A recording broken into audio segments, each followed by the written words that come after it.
everyone, I'm Jack, and I've been on multiple flights that are longer than 14 hours. In this video, I'm going to teach you all the tips I know about how to survive a long flight and how to make it that much more comfortable.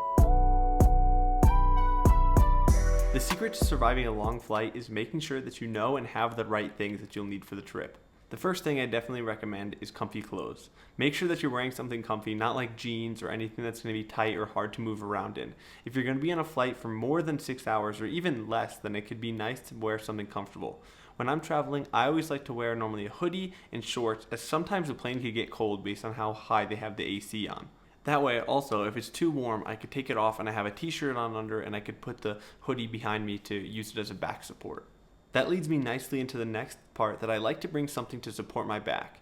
If it's a long flight, often they'll give you a free pillow that you could use while you're on the flight, and I'll put that behind my back to give your lumbar some support. You're going to be sitting for a really long time, so you want to make sure you have something that's going to keep your back nice and stable. If I don't have a pillow, I'll often use a hoodie or any other clothes that I could quickly take out of my bag to support my back while I'm sitting. The next important thing about clothes is make sure that you're wearing socks, because it's going to feel much nicer to take off your shoes if you're on a very long flight.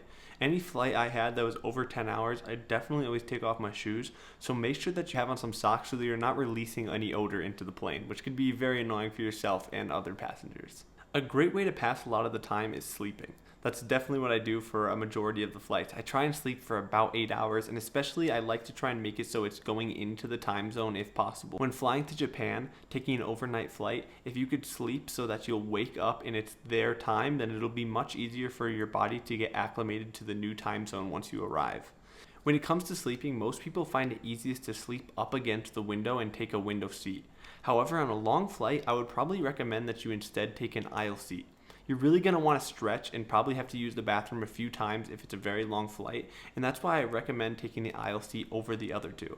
Personally, I think that if you can't get the aisle seat, the window seat's going to be best because it's going to allow you to sleep the most, and avoid the middle seat if possible, because those just end up being the worst in my experience. Something else that can be hard to deal with on a plane is the switching climate inside the plane.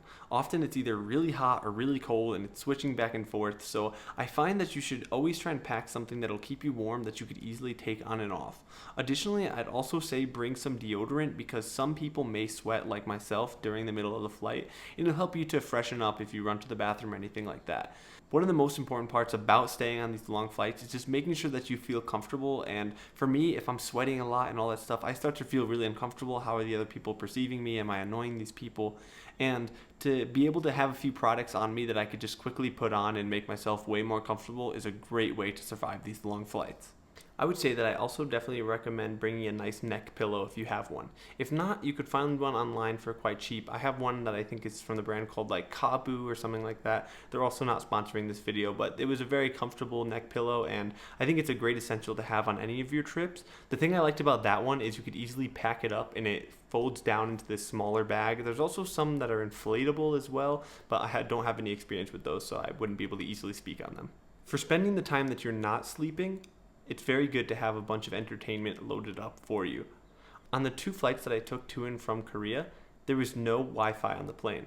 Some of them do offer you to be able to buy some Wi-Fi or have a limited time package where you could use maybe say an hour or so, but on both of those planes, the Wi-Fi just simply wasn't working. So if I hadn't downloaded any of my content, such as videos or podcasts, I wouldn't have anything else to do other than watch what's on the screen, which isn't always something that I want to watch. So I would definitely recommend download anything that you can ahead of time and have as many episodes as you think it would take based on the length of the flight, so that you're not bored during the flight.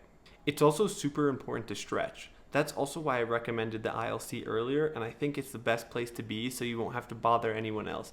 Unless it's you and some other friends also having the entire row and you won't feel uncomfortable asking other people to get out, it's a great way to be in the aisle, since then you'll be able to easily get to the bathroom, and on your way to the bathroom, I recommend just kind of stretching yourself out.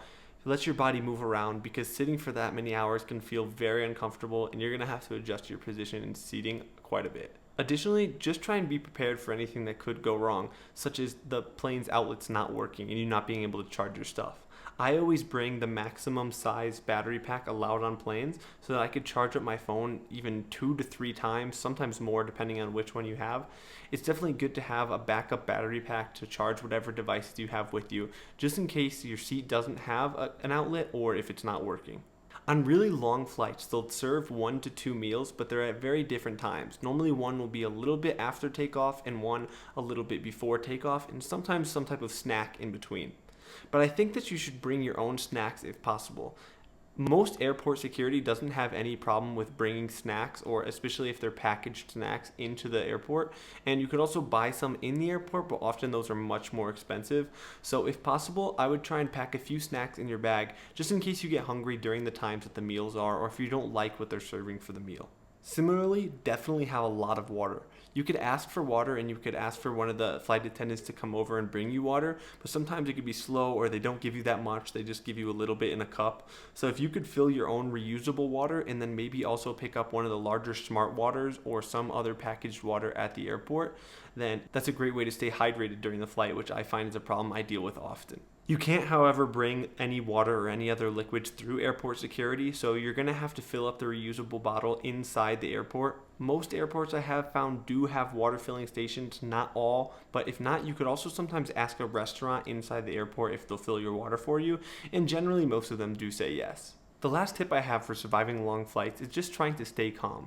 If you like to meditate or pray or listen to music, whatever you do that helps you calm down, I definitely recommend doing it throughout the flight. You're going to be on there for a long time. There's going to be a lot of sounds that you might not be able to account for, such as a baby crying or engines making loud noise. So some noise canceling headphones that can help you to calm down, I think, is another great thing to bring along with you.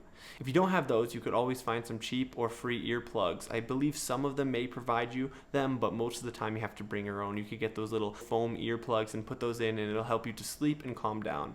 I find that the thing that bothers people most on long flights is just that they start to get anxious and that they're so far away, the time seems to be ticking down forever. And that's definitely something I've run into before. And for me, sleeping and also just kind of listening to some type of music that calms me down has been a lifesaver for keeping me calm throughout the flight. I hope you found the tips in this video useful, and I hope that on your next flight you'll be able to implement them to make it a little bit easier. If you liked what I taught you in this video, I teach a lot of other things about how to travel on a budget and how to travel in general, and if you subscribe, you'll get all those videos right sent to you. Also, I have a link to my free WhatsApp community down in the description where you could learn even more about travel by talking directly to me. I hope you enjoyed the video, and I hope to see you in the next one. Thanks for watching.